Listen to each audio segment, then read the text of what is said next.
La communication achat est un levier essentiel et en tant que responsable acheteur, vous avez un rôle absolument crucial à jouer pour continuer à communiquer sur ce qu'est le métier achat. Bonjour, je m'appelle Fabrice Menlo et aujourd'hui dans cette vidéo, on va parler de se prendre au jeu des achats.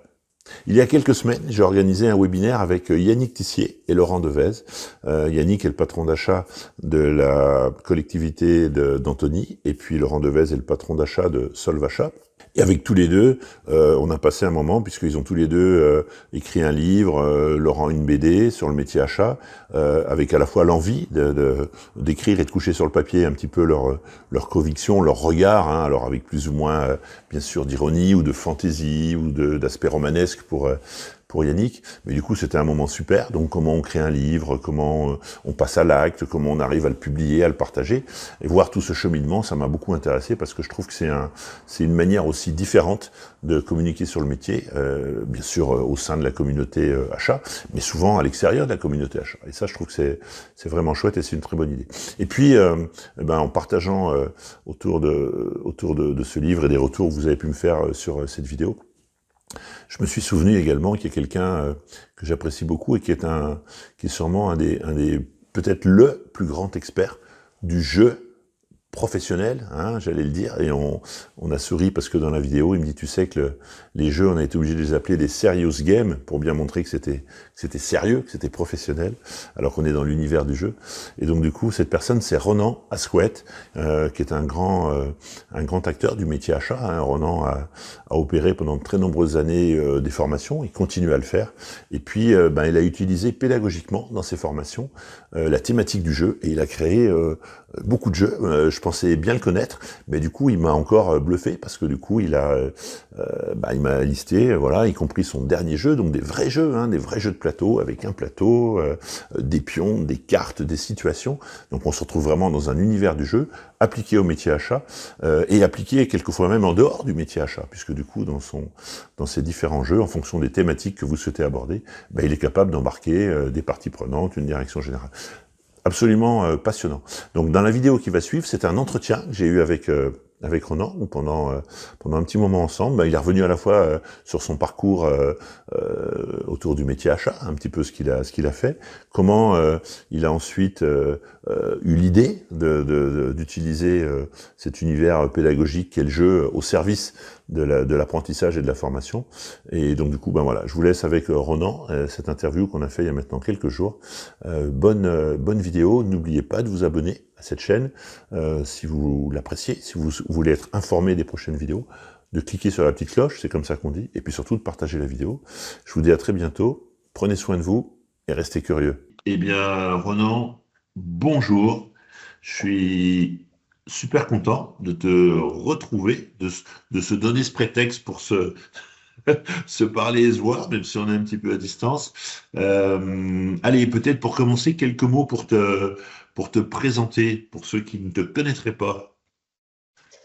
Et Alors, peut-être pour ceux qui te connaissent, du coup, parce que des fois, on croit connaître les personnes, mais quand ils se présentent, on dit, ah oui, tiens, je savais pas qu'il avait fait ça ou qu'il venait de là.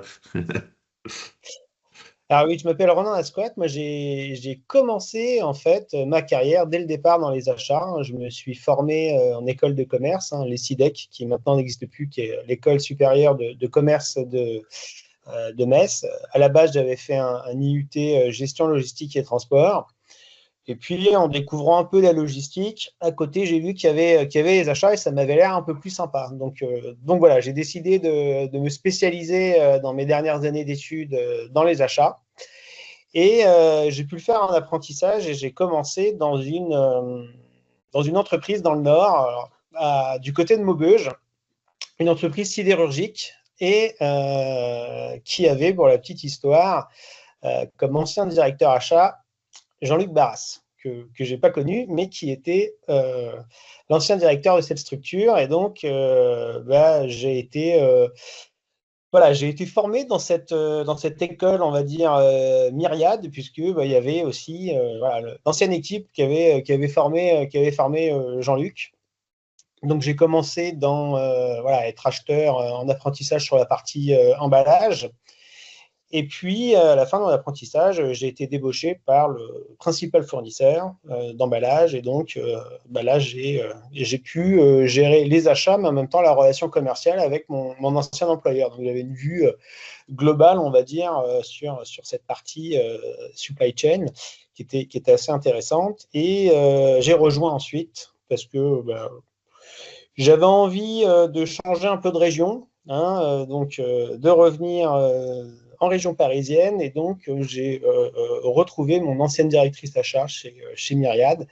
Et là, j'ai travaillé dans une entreprise spécialisée dans la confection de vêtements de travail, alors plutôt des uniformes. Et là, ça m'a donné l'occasion de faire pas mal de sourcing dans des pays exotiques. Et c'est comme ça qu'après, j'ai pu être formateur sur cette partie sourcing à la CEDAF, au début en tant qu'indépendant. Et puis après, j'ai été recruté en tant que directeur pédagogique et j'y ai passé 13 ans. Voilà, à être formateur, faire de la conception, réaliser les dossiers de renouvellement des titres, travailler véritablement sur la formation achat, et puis aussi travailler sur des propositions de formation sur mesure pour des clients. D'accord. Donc ça, c'est à ce moment-là que vraiment tu plonges dans l'univers de la formation, de la transmission pendant ces 13 années à concevoir, à faire aussi un travail souvent qui est un peu obscur mais important sous l'angle administratif, hein, parce que les formations, on pense souvent à la partie animation, mais c'est que la partie visible de l'iceberg. Il y a plein de choses qui se passent avant, pendant et après. Voilà, donc là, au sein de la CEDAF, pendant ces 13-15 ans, c'est ça à peu près? 13 Ouais. ans, oui. Ok, ok. Alors, je me suis formé en pédagogie parce que je n'avais pas de formation en pédagogie. Et puis, j'ai voulu mêler un peu l'utile à l'agréable, on va dire, puisque j'étais aussi passionné de jeux, des jeux de société. Et je me suis dit, pourquoi pas amener des jeux en pédagogie. Déjà, ça change de ce qu'on a l'habitude de faire. Et quand on surprend, surtout sur des longs parcours, ça ramène de l'intérêt, de l'attention. Et puis, j'ai trouvé qu'il y avait énormément de bénéfices sur ces jeux-là. Donc, j'ai dû en mettre à peu près une dizaine. Et puis après, j'en ai aussi développé avec des partenaires externes. Donc, moi, je suis extrêmement convaincu que c'est un moyen au service de la pédagogie qui a énormément, en fait, d'apports, d'avantages, en fait, comme modalité. Déjà, je connais personne qui aime perdre. Voilà, on peut avoir des Pas- mauvais parents, Encore mais moins des acheteurs, peut-être. et donc en fait, on embarque tout le monde. Voilà, ça c'est quand même. Ou alors, il y a toujours de me dire, il y a peut-être une ou deux personnes, mais globalement, on embarque quand même un maximum de monde.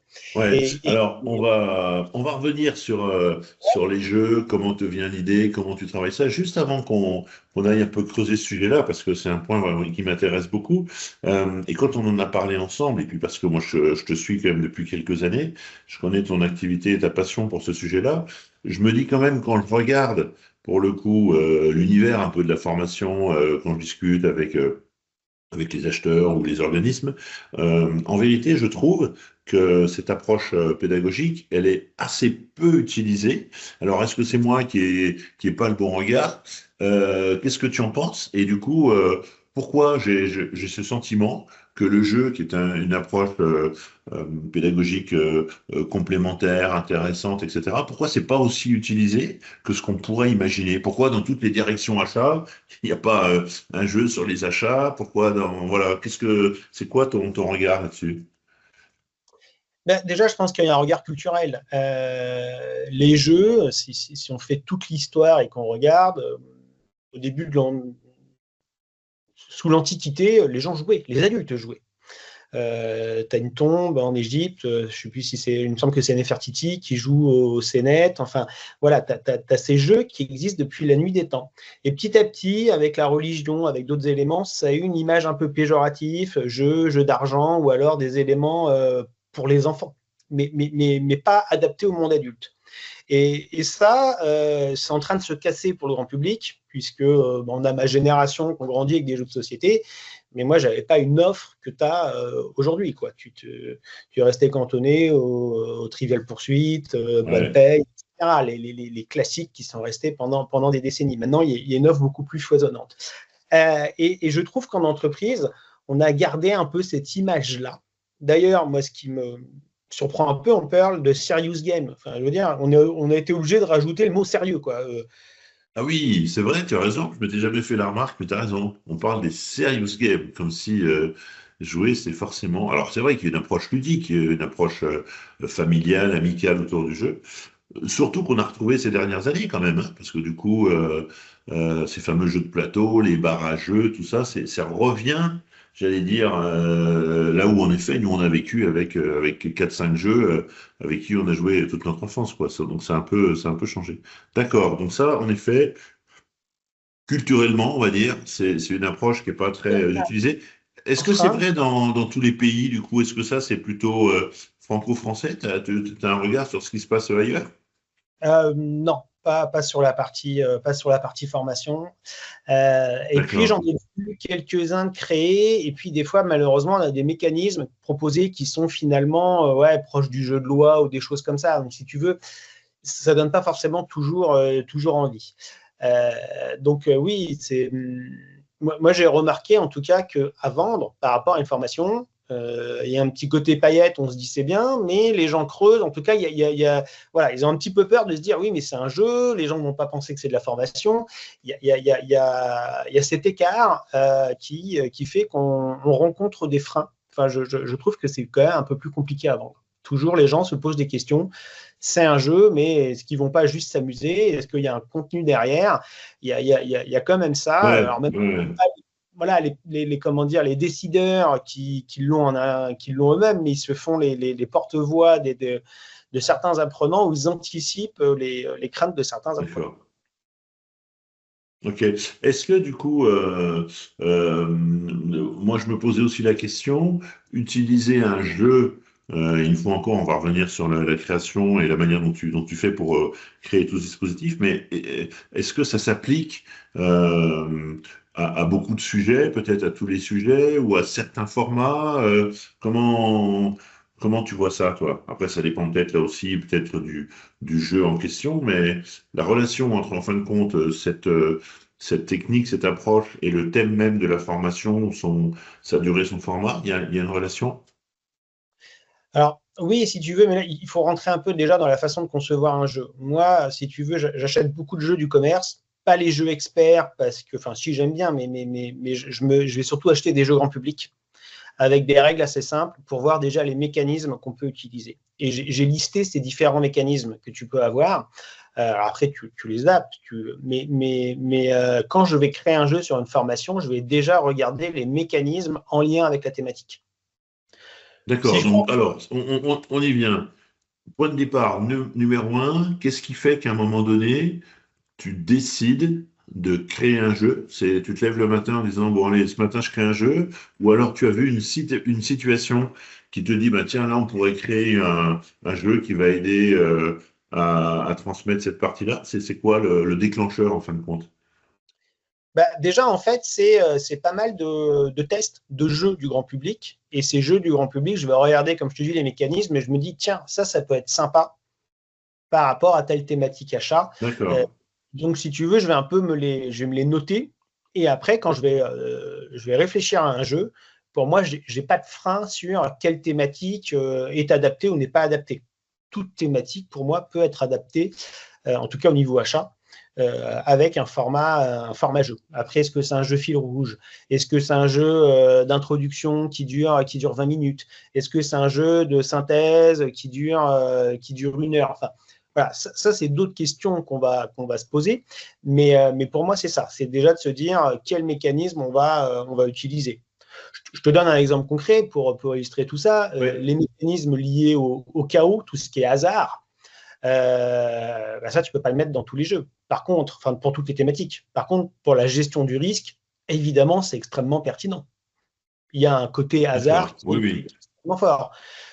Si par contre je te dis on fait un jeu de négo à chaque fois on tire un dé, tu vas me dire attends, il y a quand même des éléments que je maîtrise dans ma négociation. Donc voilà, il va falloir choisir des mécanismes par rapport. D'accord. Donc il y a une relation forte entre le mécanisme du jeu et la thématique que tu vas aborder. Ok, oui, je vois bien. En effet, tu as raison. Sur certains sujets, la gestion de crise, etc., on va considérer que cette dimension peut-être du hasard peut avoir une place plus importante, ce qui est peut-être moins vrai quand on construit une stratégie d'achat, par exemple. Il y a peut-être des choses. Ok, Exactement. En bon, fait, et c'est là, si tu veux, c'est le dosage. Dès le départ, je fais même une sorte de petit radar en toile d'araignée pour dire les mécanismes que j'ai utilisés et globalement à quel pourcentage. Quand tu bêtes enfin, tout ce qui est jeu de stratégie, bah, évidemment pour la stratégie achat, le fait que tu le fasses, c'est pertinent, mais tu peux aussi amener un peu de hasard dans le déploiement du plan d'action parce qu'il y a des éléments que tu ne maîtrises pas. Mais si je te mets 60% de hasard, tu vas me dire, attends, mais il y a quand même des éléments que j'ai mis en amont dans ma stratégie. Je pense que tu vas être frustré si tu fais une partie et que tu as trois mauvais jetés de dés. d'accord. Donc, il y a à la fois des mécanismes qui sont issus des pratiques des jeux, on va dire, grand public, que tu connais, que tu utilises, etc. Il y a la thématique, puis après, il y a le dosage, quoi. C'est-à-dire que tu viens de dire, sur celui-ci, on va mettre une forte dose plutôt de hasard, ou on va mettre une dose qui est plutôt structurée, mais on va mettre quelques ingrédients de hasard, parce que la vie de l'acheteur, elle est faite quelquefois de hasard, plus ou moins. Suivant les vies. Mais ok, d'accord, super. Et du coup, alors après, ça, c'est quoi ça? Tu écris des scénarios, voilà, comment ça se passe? Après, dans un deuxième temps, si tu veux, ça, je vais le mettre un peu de côté, c'est voir un peu les mécanismes que je vais utiliser. Dans un deuxième temps, je vais le construire comme une formation. C'est-à-dire que quand tu fais une formation, bah, tu as des objectifs pédagogiques. Donc là, ça va être des bénéfices apprenants. Et du coup, qu'est-ce que tu vises sur ton jeu? Donc là, il y a la durée, évidemment, qui va rentrer en ligne de compte. Hein. Si tu me dis qu'à la fin, les joueurs ils sont en capacité de bâtir leur propre stratégie achat et que tu me dis j'ai besoin d'un jeu qui dure une demi-heure, je vais dire bon bah là non c'est pas faisable, il va falloir qu'on revoie nos ambitions à la baisse. Donc il y a ça, il y a les objectifs et si tu veux au lieu de structurer une session à l'intérieur d'un objectif pédagogique, là ça va être généralement une phase de jeu que je vais dédier à un objectif pour qu'ils soient en capacité de faire ça. Voilà ce que je vais mettre en place comme phase de jeu. Et D'accord. c'est là où je vais venir chercher. Et là, à la limite, phase par phase, tu peux peut-être te dire, dans cette phase-là, il y aura plus de hasard que… je te parlais, par exemple, de la stratégie. Bah, dans ta préparation en amont, il n'y aura pas de hasard.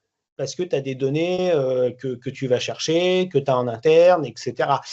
Par contre, dans le déploiement, là, dans la dernière phase, là, je te mettrai du hasard. D'accord, ok, super. Donc, du Et coup, tu construis ça comme une formation, hein, à partir des objectifs que tu vas te donner, etc. Tu vas commencer à dessiner les parties que tu veux transmettre, que tu veux apprendre et comment tu veux les transmettre. Comme une formation, si ce n'est que là, du coup, on a un ingrédient un peu différent et un peu nouveau. tout à fait. Et il y a un autre élément aussi qui est intéressant, c'est de voir euh, comment on va faire ça. Est-ce qu'on va être sur du compétitif? Est-ce qu'on va être sur du collaboratif? Et là, tu peux aussi mélanger chacune des phases de jeu. Et dans certains jeux, je fais même volontairement je ne crée pas une symétrie. Par exemple, j'avais créé un jeu en supply chain où dans la même équipe, il devait se scinder en deux, une sous-équipe qui gérait le produit A et la deuxième équipe qui s'occupait du produit B. Seulement, tu en as un qui est en proche Europe avec des délais extrêmement courts et l'autre qui est en Asie et tu as des délais très longs. Plus tu rajoutes de l'aléa, et ben, tu laisses des cartes urgence. Ben, normalement, les cartes urgence, ça doit être pour ceux qui gèrent l'Asie. Ceux qui font l'Europe, normalement, ils n'en ont pas besoin, sauf s'ils gèrent très mal leur approvisionnement. Donc, D'accord. Ah oui, oui. donc volontairement aussi, je peux créer comme ça des dissymétries au niveau des rôles. Si tu veux, l'avantage qu'on a en faisant ce type de jeu, à l'inverse des jeux du commerce qui bah, voilà, tu les achètes, tu vas y rejouer normalement souvent avec, tu as quelques jeux à usage unique, mais globalement, tu vas y rejouer. Donc, le concepteur doit veiller à un équilibre. Moi, je n'ai pas besoin de veiller à cet équilibre, et au contraire, des fois, je le provoque, parce que normalement, le jeu, ils ne vont pas le refaire 5-6 fois. Hein. Je connais assez peu de gens qui viennent reprendre le jeu Supply Chain pour faire une partie en famille avec leurs enfants. Voilà, ils le font en formation. Et puis, donc ça, c'est intéressant. Ça permet d'en développer en fait assez rapidement parce que, et d'assumer très clairement qu'il puisse y avoir des déséquilibres. De toute façon, la vie professionnelle, voilà, tu as un collègue qui gère un portefeuille, moi j'en gère un autre, on sait très bien que ce n'est pas les mêmes, il y en a qui sont peut-être plus simples et qu'on ne peut pas comparer le nombre de portefeuilles que gère un acheteur par rapport à un autre. Donc, Mais du coup, ça veut dire que par rapport à cette remarque du jeu qui est un peu adapté aux situations, quand tu crées un jeu, il est donc associé à un programme de formation et donc du coup, quelque part, il rejoint une collection de jeux que tu peux avoir et que tu vas servir. Si demain je te dis, tiens, Ronan, j'ai un sujet sur une formation de supply chain, donc tu peux dire super, ben voilà, en fonction de tes objectifs j'ai un programme et j'ai un jeu qu'on peut utiliser. C'est comme ça que ça se conçoit, ou alors il y a une logique un peu de sur-mesure ou d'adaptation. il y a les deux, et là, pour être honnête, je crois de plus en plus, en tout cas avec mon passé de formateur, si on a envie comment dirais-je, de transformer véritablement la fonction achat, moi, je crois de plus en plus qu'il ne faut pas former que les acheteurs, mais les parties prenantes. Et le problème, c'est que les parties prenantes, les emmener en formation achat, c'est pas simple. Et donc, je crois beaucoup au format jeu, qui est un format court, qui est un format ludique, qui normalement intéresse un peu plus les gens. Et il y a un esprit aussi un peu compétitif. Donc, tu mélanges les groupes, tu crées des lots. Donc, voilà, les gens se prennent au jeu. Voilà, sans mauvais jeu de mots. Et, Bien vu. du coup, ça permet aussi d'attaquer des thématiques en les dépassionnant. Tu vois, j'en ai fait un sur les activités et le processus achat et les rôles que doit avoir chacune des parties prenantes. C'est très intéressant parce que si tu mixes des prescripteurs, des décideurs, des acheteurs, en plus de boîtes différentes qui vont réfléchir, là, sélection fournisseur, c'est qui s'en charge, c'est qui est contributeur, c'est qui valide, ils vont échanger en fonction de leurs pratiques. Et donc, tu vois, ce jeu-là a permis à des prescripteurs de se rendre compte de ce qu'était le processus achat, de pourquoi des fois ça pouvait prendre du temps, de pourquoi on mettait ces étapes pour gérer des risques, etc. Donc voilà, il y a eu une véritable sensibilisation au niveau des parties prenantes pour qu'ils aient une vue globale de l'acte d'achat. Et donc ça, moi, voilà, je trouve que c'est un vecteur et un moyen d'aller sensibiliser acheteurs plus parties prenantes autour de sujets clés pour la fonction achat. Super. Aujourd'hui, donc une fois que tu as créé tout ça, entre le moment où tu démarres la création du jeu et le moment où tu dis ça y est, c'est opérationnel, je peux l'utiliser, il y a quoi? C'est des process qui sont longs ou rapides, je sais pas. Enfin, combien de temps ça te prend? Ça va peut-être dépendre un peu aussi des thèmes ou des jeux ou de la complexité, mais d'une manière générale. Si tu veux, moi j'ai quand même une chance dans mon parcours, c'est que j'ai pu travailler sur beaucoup de création de contenu, sur plein de formations achats et des formations longues, donc qui touchent, on va dire, énormément d'activités du processus achat. Donc voilà, je peux travailler sur beaucoup de thématiques achats sans expert. Sans autres parties prenantes. Alors, sauf si tu me dis, là, c'est de l'achat public très spécifique, là, mais sur des fondamentaux, je peux travailler en autonomie. Donc, je veux dire, oui, en 3 semaines, je suis capable de faire un jeu.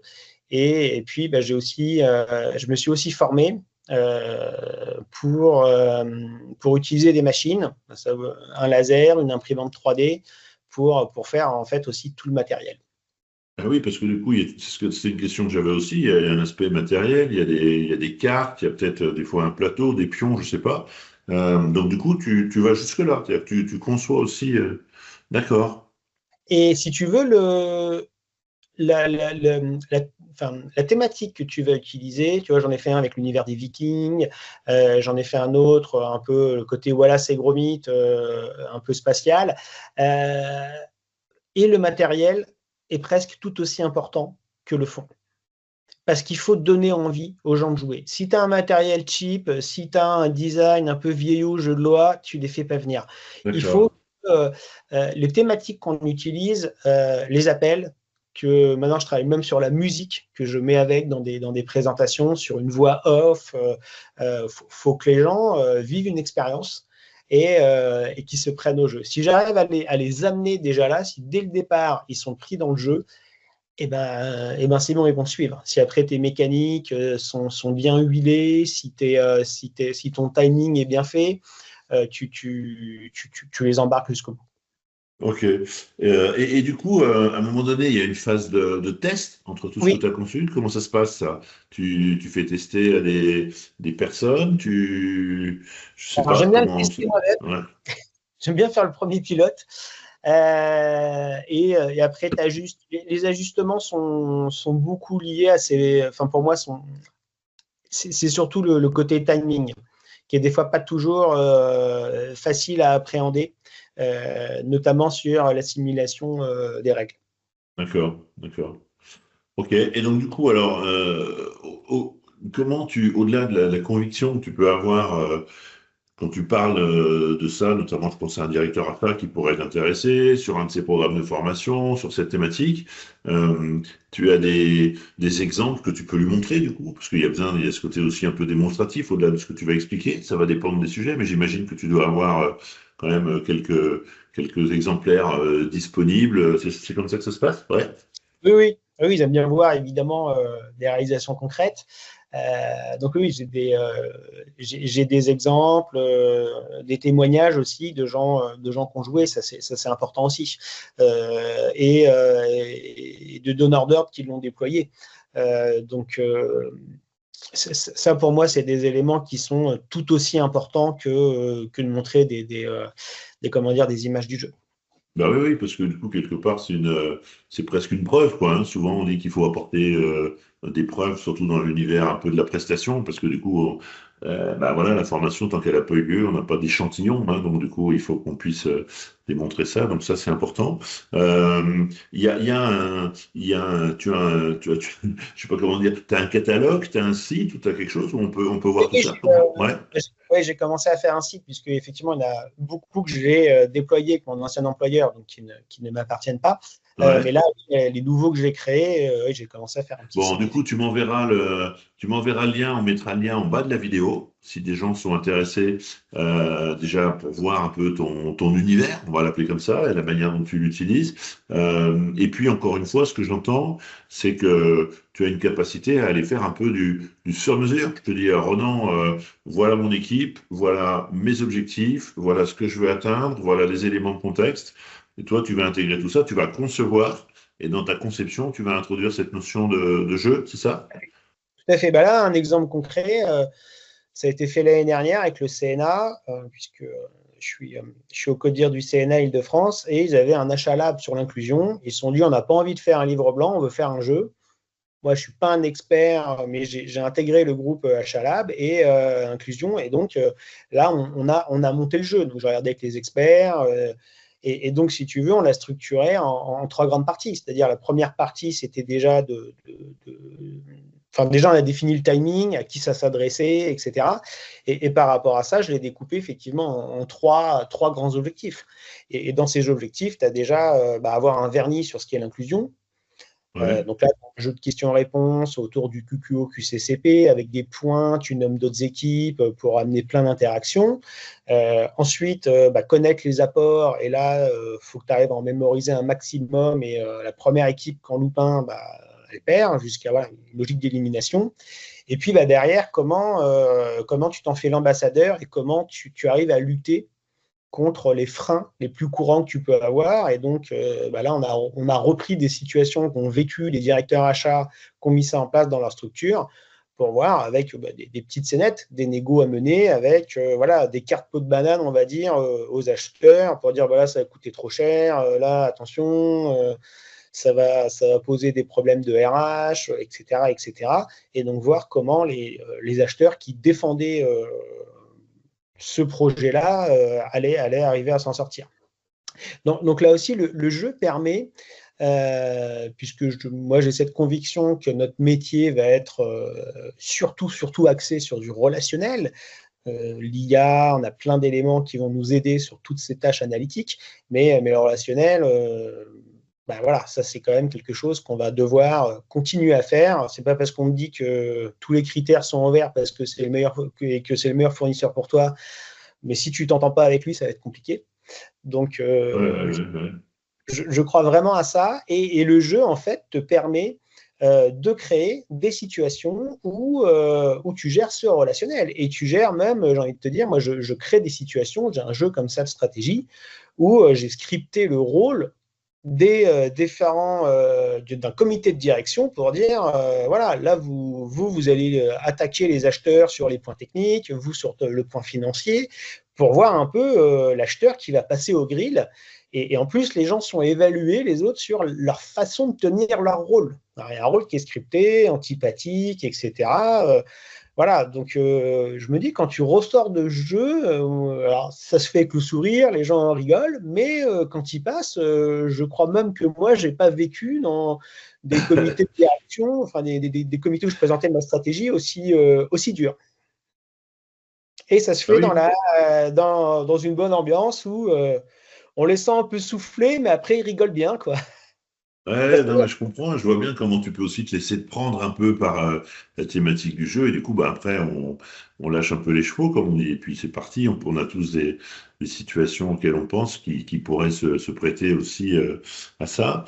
Euh, Si tu super, veux, donc, ouais, moi, je le vois comme un peu comme pour les pilotes d'avion, où tu as cette petite cabine, tu sais, où tu leur fais vivre des situations, des accidents, des choses comme ça. Et donc, tu te dis, bah, tu progresses, il n'y a pas d'enjeu, tu es dans une cabine, tu ne vas pas te cracher avec l'ensemble des passagers, tu risques pas ta vie et celle des autres, mais au moins, ça te permet de te faire vivre des situations assez complexes qui te serviront après en situation professionnelle. ouais, oui, moi je crois beaucoup dans cette logique d'expérience, parce que d'ailleurs, bien souvent, la difficulté qu'on a de manière euh, traditionnelle ou habituelle en formation, c'est que bah, tu vas faire ta journée, tes 2 jours, tes 3 jours. Puis en vérité, quand tu les lâches, bah, on sait bien que nous, les formateurs, ce qui nous embête un peu, c'est de savoir comment ils vont passer à l'acte. Alors on met en place tout un tas de mécanismes voilà, pour essayer de les faire ce passage à l'acte, mais souvent on n'est pas là ou moins là quand il y a ce passage à l'acte. Et donc du coup, ben, et souvent, une formation de la stratégie, on met en place toutes les pièces sur la table, et à un moment donné, ben, on s'en va, quoi. Alors que là, s'il y a une pratique déjà qui commence à s'opérer, je vois bien l'intérêt de transmission que ça peut représenter, d'utiliser ce type d'outil, en vérité, pour venir dupliquer. Mais tu continues à faire des formations, entre guillemets, normales? Oui, oui, oui. Oui, je continue, oui, tout à fait. Ok. Bon, super. Écoute, bah, vraiment un grand merci, voilà, pour éclairer une fois encore vous qui nous écoutez. Je vais vous mettre le lien en bas de cette vidéo. Vous pouvez contacter Ronan, bien sûr, sur LinkedIn. Et puis également, donc, accéder à son site ou à sa page où il nous présente un peu ce qu'il fait, ce qu'il est en train de faire. Ce que j'entends aussi, c'est qu'il y a plein de choses qui sont possibles un peu. Donc, si vous avez des idées ou des thèmes, je pense, n'hésitez pas à le contacter pour pouvoir un peu voir comment il pourrait vous aider à avancer. J'avais peut-être une dernière question. Donc là, tout ce que tu nous as dit, je le visualise très bien dans une dimension de présentiel. Est-ce qu'il y a aussi une logique possible à distance sur des jeux? Comment ça se passe? Ou c'est plus compliqué du coup? Non, c'est pas plus compliqué, j'en ai déjà fait, mais encore une fois, moi, j'aime bien ce côté interaction. Ouais, Euh, tu vas me dire, on peut les avoir en ligne, mais pour le coup, je suis plus adepte du jeu de plateau. Moi, je veux vraiment que ouais, ça soit un moment où on est autour de la table. Ouais, met ouais. autour de la table et on échange. Donc, j'y crois un peu moins. C'est pas, enfin voilà, mon orientation, c'est vraiment sur du jeu de plateau, des choses en Donc t'es plus pas, palpables que tu peux toucher, qui te. t'as pas été encore contacté par Nintendo, donc Non, pas encore. pas encore. Bon, super. Ronan, écoute, vraiment un grand merci. Ça fait longtemps que je voulais t'entendre sur ce sujet-là dont tu m'as déjà parlé, mais là, du coup, voilà, on va partager cette discussion avec tous ceux qui vont regarder cette vidéo. Ben, écoute, merci à toi, bonne fin de journée, bon jeu, et puis du coup, ben, quand vous jouerez, vous penserez aussi que on peut jouer dans un univers professionnel et partagé. Merci encore, Ronan. Merci Fabrice.